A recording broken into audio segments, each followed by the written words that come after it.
What if the very idea of a single origin of modern humans is dead wrong? For decades, we were told a simple story that modern humans, Homo sapiens, emerged once in Africa and swept across the world, replacing every other human-like species. It was elegant, it was clear, and it was wrong. What if our origins were not a single trunk, but a braided river, many streams of humanity, flowing together, sometimes merging, sometimes apart? When our ancestors left Africa, they stepped into deserts, mountains, and frozen plains. Each new world demanded change, tougher bodies, sharper tools, deeper cooperation. Over time, these differences shaped unique human paths, not copies of one original form. Today, DNA and fossil evidence, especially from Asia, are rewriting the story.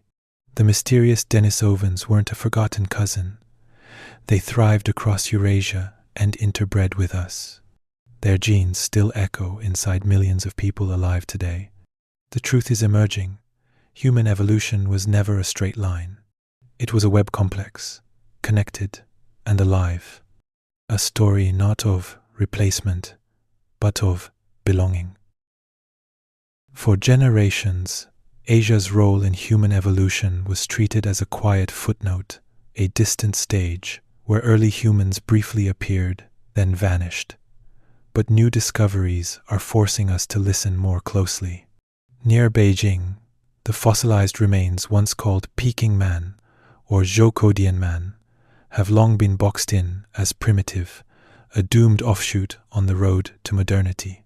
Yet when scientists returned to the cave with modern methods, the evidence began to whisper a different story. The layers of ash, the broken bones, the tools shaped with precision, they all speak of a people who mastered fire, organized living spaces, and adapted to the rhythm of Ice Age winters. These were not helpless wanderers. They were engineers of survival.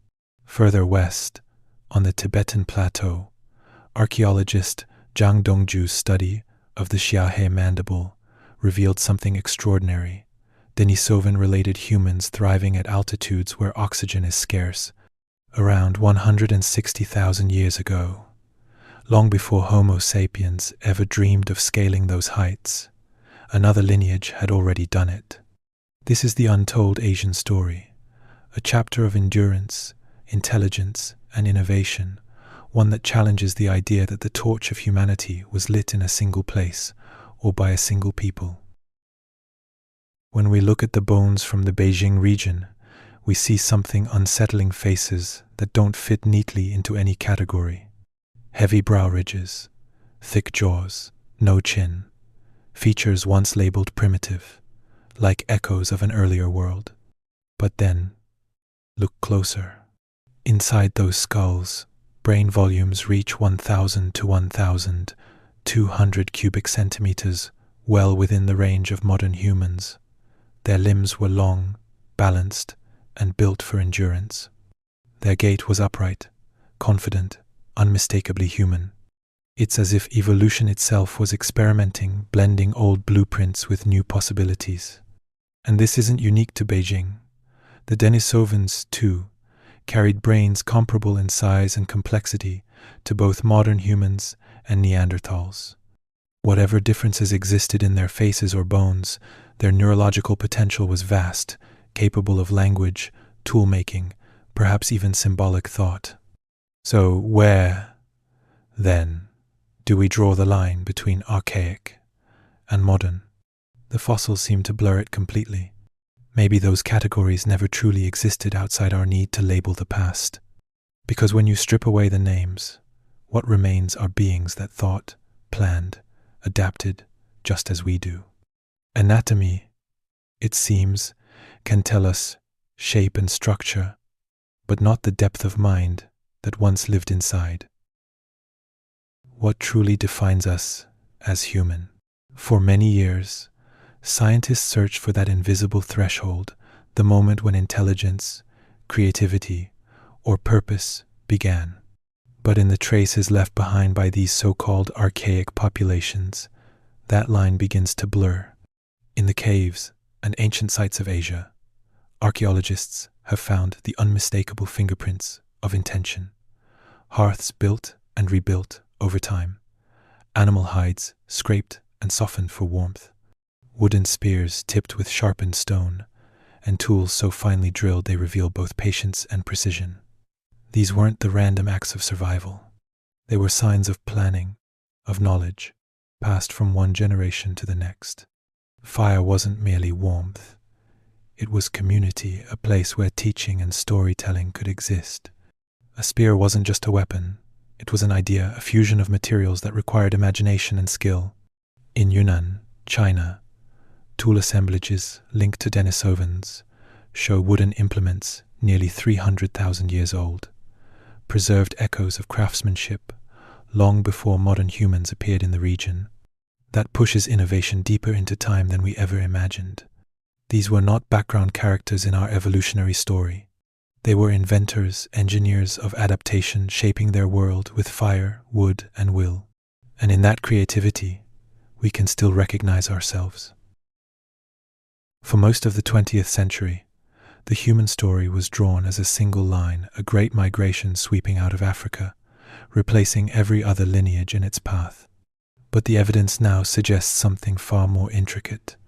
When our ancestors began leaving Africa, they didn't move as one unstoppable wave. They moved in pulses, small groups, venturing into unknown worlds, scattered across continents and climates. Some crossed deserts. Others climbed into mountain plateaus or wandered into tropical forests where the air was thick with life. Each environment shaped them differently, carving unique paths of adaptation, innovation, and identity. These weren't detours on the way to modern humanity, they were parallel experiments in being human. Every new landscape became a laboratory of evolution. Today, many researchers speak not of a single out of Africa and replace model, but of multiple exits, multiple evolutions. Populations mingled, separated, and reconnected over tens of thousands of years, exchanging not just genes, but ideas, technologies, and survival strategies.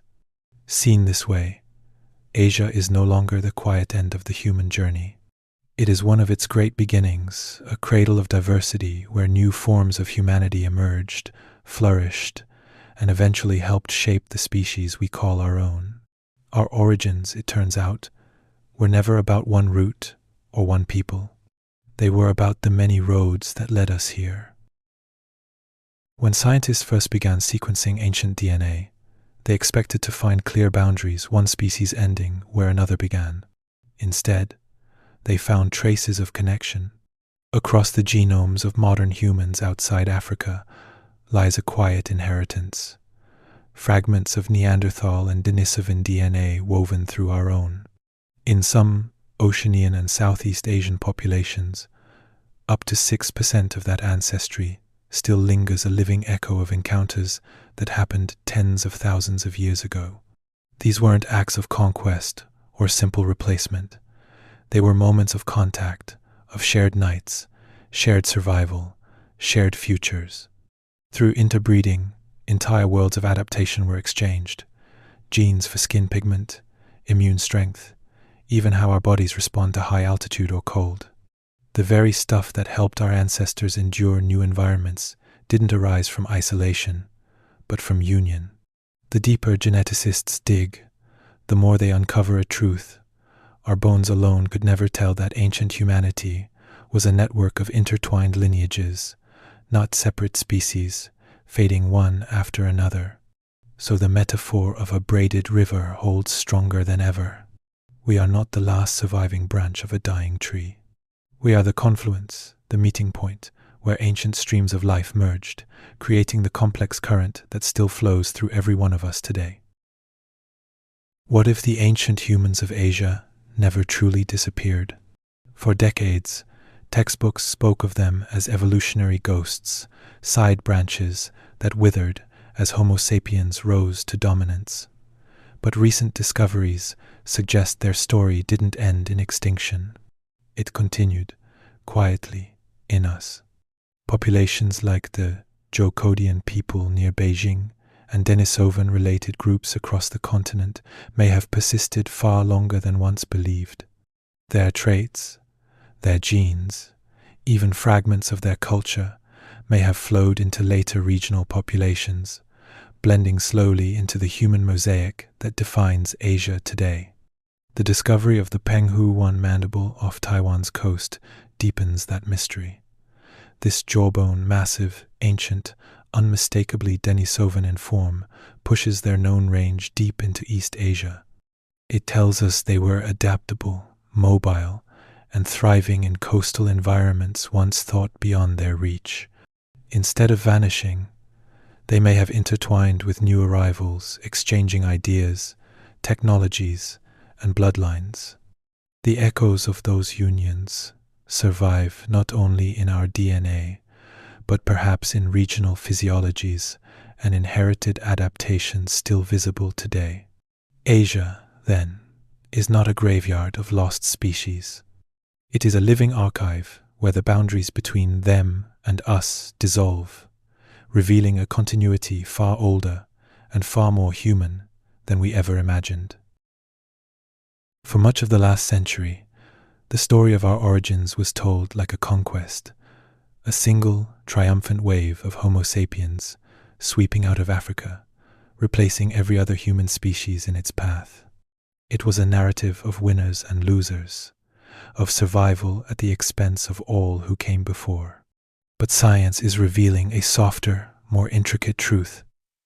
Evolution wasn't a battlefield, it was a conversation. Instead of replacement, there was continuation. Instead of extinction, there was exchange. Across continents, human lineages met and mingled their genes, ideas, and technologies, weaving together into a tapestry of connection. The metaphor of the braided river captures it perfectly. Many channels flowing separately at times, only to merge again downstream, carrying with them fragments of everything that came before. Fossils once dismissed as primitive dead ends are being reconsidered through this lens. Their features, once labeled obsolete, may represent real threads in the fabric of our ancestry. A jawline here, a tool tradition there, all part of the same current that shaped who we became. The truth is humbling.